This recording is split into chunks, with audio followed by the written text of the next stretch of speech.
Parker, the worst defeat in a title game, the 1940 NFL Championship, and one of the finest members of Lombardi's Packers defensive end Willie Davis.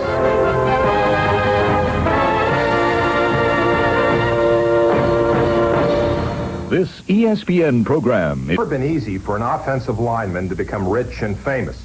In fact, it was 10 years after the opening of the Hall of Fame that an exclusively offensive lineman was inducted. And that honor went to Big Jim Parker of the Baltimore Colts. He was an all-pro for 8 straight seasons. The first 4 years as a tackle, the second 4 as a guard. He was a huge man who always had a weight problem. His teammates said they could tell how much he weighed by the wrinkles in the back of his neck. 3 meant he weighed 280, 4 meant 300. But in direct proportion to his size was his warmth and generosity. Jim Parker had a heart a mile wide and a body big enough to contain it. Get away. In 1957, the Baltimore Colts' top draft choice was a 6'5", 300-pound All-American lineman named Jim Parker, who found pro football in Baltimore to be a step down from what he was used to at Ohio State. It was a tough transition coming from Ohio State to Baltimore. For me it was. It took me about 2.5 years to get accustomed to being poor. I came to Baltimore in 1957. We had one whirlpool, and if you wasn't a quarterback, if you wasn't a running back, you didn't touch it. And in cold days, they had 2 hand warmers. That was for the quarterback and the receivers. And you had to fight to get one of those hand warmers to get your hand warm.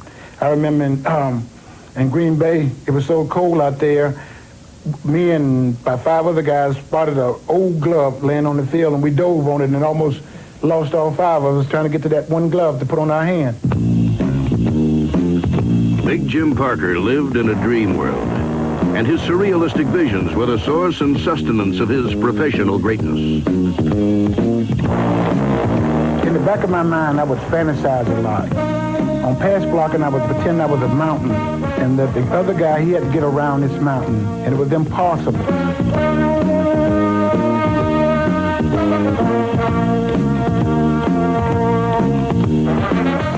Sometimes I would pretend I was a freight train running over a pedestrian and just psych myself up before every play.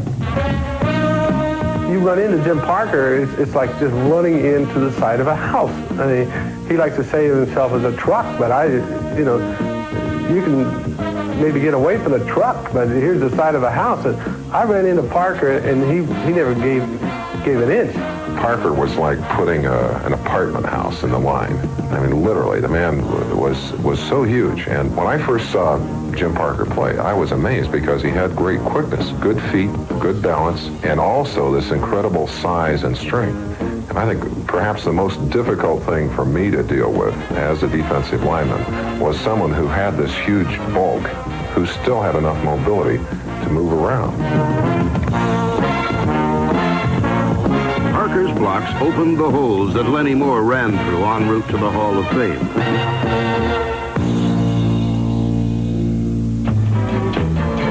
But it was in the service of quarterback John Unitas that Jim Parker truly excelled. He was a workhorse. You couldn't work him hard enough. And I don't think Jim ever refused to do anything that you asked him.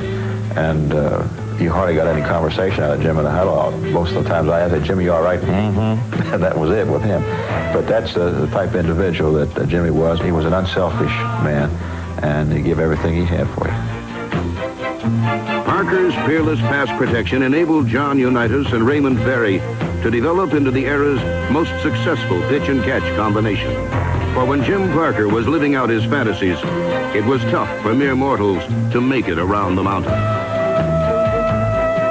I think the best offensive lineman that I played against had to be Jim Parker. He was the toughest individual that I've ever faced in my life.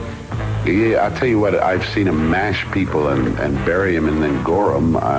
Too many to list. When I played for the Minnesota Vikings, Jim Parker not only knocked me out on a trap play, but also broke my hand running over me. Jim was the kind of fella who could get a player put on waivers, a good player. He ruined many Sunday afternoons for defensive ends who were good defensive ends until they tangled with him. He was super. I don't know of any defensive lineman who played at that time who would not vote for him for their all-time All-Pro team. Jim Parker, the Baltimore Colts' moving mountain, and quite arguably the best offensive lineman of all. The first pure blocker to be elected to the Pro Football Hall of Fame.